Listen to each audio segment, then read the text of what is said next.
Have you ever dealt with a neighbor who turns into a one-person police force? In today's episode, you'll see how Karen Mitchell goes from snapping photos of her neighbor's garage to filing fake emergency reports and busting in with a crowbar, only to discover her target is the chief of police. Follow the cat-and-mouse game, the staged confrontations, and the perfect trap laid by Jack Williams as he watches her every move. If you love thrilling reversals, schemes exposed, and justice served with a twist, like and subscribe for more. I step back to admire my roses just as the morning light warms the petals. It's 7 on the dot when Karen Mitchell hurls across the driveway, clipboard in hand, blazer pressed, badge pinned to her chest like proof of righteousness. "I'm calling the police on your illegal business," she shrieks. She's been staking out my property for weeks, clocking my comings and goings, snapping pictures of my garage lights, mysterious late-night car visits, and odd noises. All her notes add up to a homemade conspiracy theory, but she has no idea what really unfolds behind that garage door, and she certainly doesn't know who she's threatening. I lower my watering can and grin. "Morning, Mrs. Mitchell. What's so alarming about my garage?" She flips to her latest findings: lights at odd hours, unfamiliar vehicles, and the hum of machinery. Every bullet point on her clipboard is her proof of a criminal enterprise. From her smug tone, you'd think she'd uncovered the mafia. The truth: those lights power secure communications, the cars are unmarked detective units, and the rumbles you hear are debriefings with fellow officers. "Don't play dumb," she hisses. "I know something illegal is going on in there." That's it. She just confessed to her plan to snoop and possibly break in. She crossed from neighborhood pest to legitimate suspect. A flicker of steel enters my voice as I step closer. "Mrs. Mitchell, that sounds like a threat. Be very sure you understand the law before you act on it."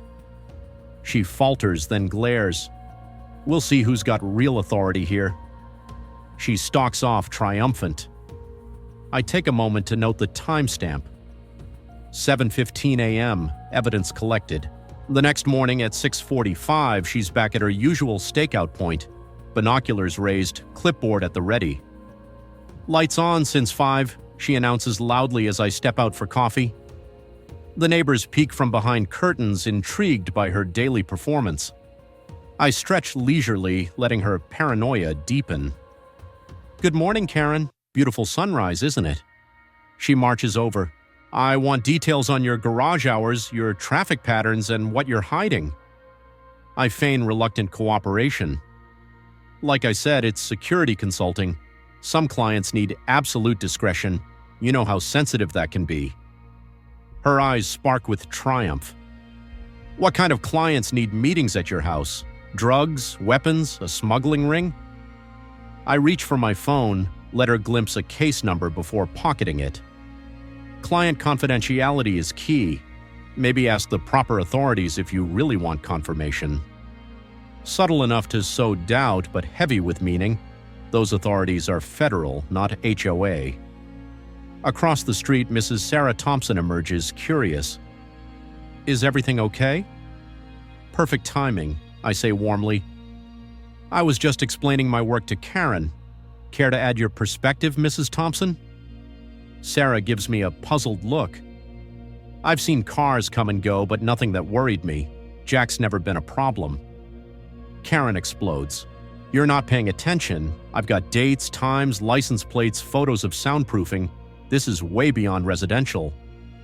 She just admitted to photographing private property and recording plates from her own driveway. Another self-incriminating slip.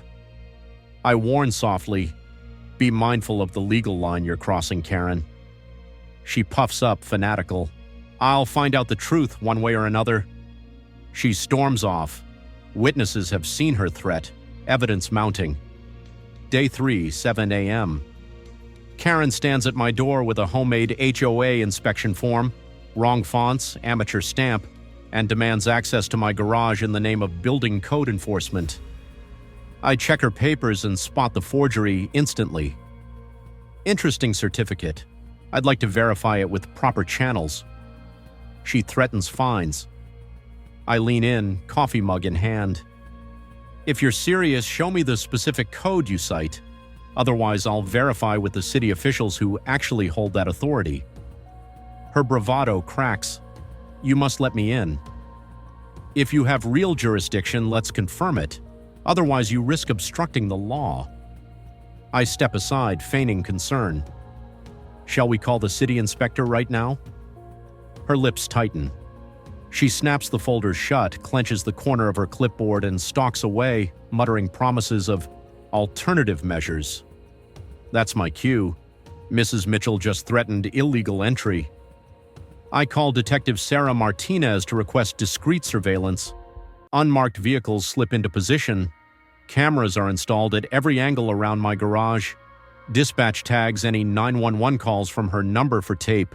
At 8:12 p.m., Mike Anderson, whose family fled the neighborhood 6 months ago under Karen's harassment, phones with a warning.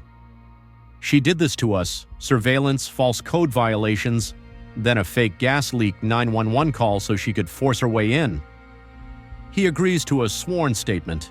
Now I have proof of her playbook. The next morning, Mrs. Thompson reports, Karen was asking if you ever travel, about unusual smells, gas leaks. She's setting the stage for a made-up emergency. Everything is in place.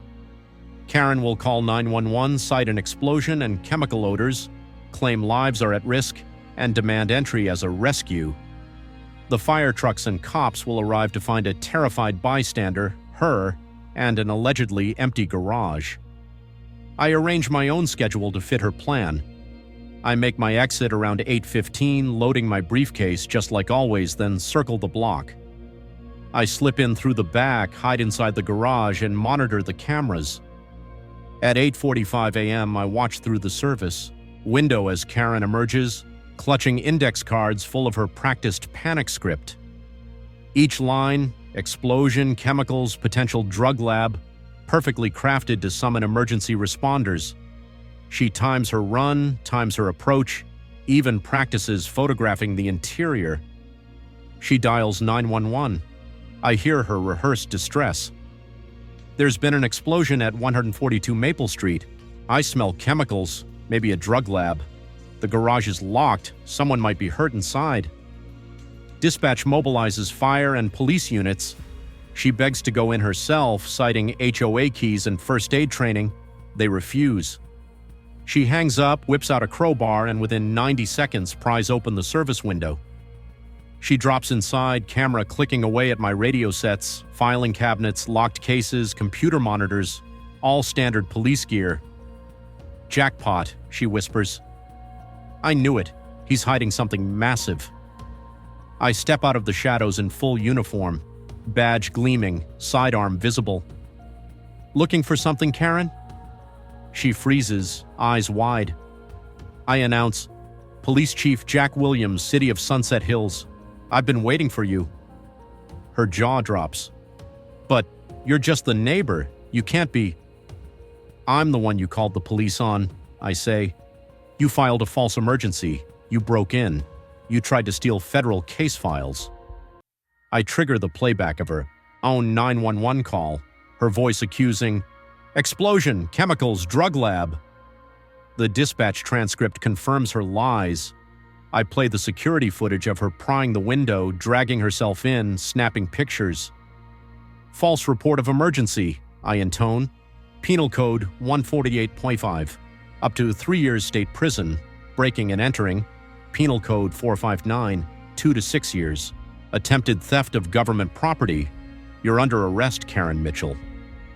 Sirens swell as fire engines and patrol cars arrive, drawn by her fake 911 call. Fire Chief Mike Thompson steps in, eyes narrowing at the intact garage. Detective Martinez guides in her team, astonished at the scene. Neighbors gather, mouths agape as they realize the victim was in plain sight all along. Sarah Thompson, pale with shock, whispers, Jack, you're the chief? I nod. All along. Mike Anderson appears with his statement.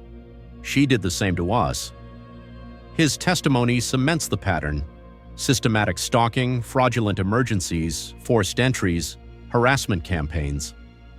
Karen, handcuffed, sinks to her knees, still clinging to the camera. "He set me up. Entrapment," she wails. "No one forced your hand," I reply. "You planned this. You confess every step." As she's led away, the neighborhood breathes a collective sigh of relief. Families once driven to move are free to return. The roses I watered that morning sway gently in the breeze, and justice feels as sweet as their scent. Case closed. If you'd like more stories like this, please like and subscribe.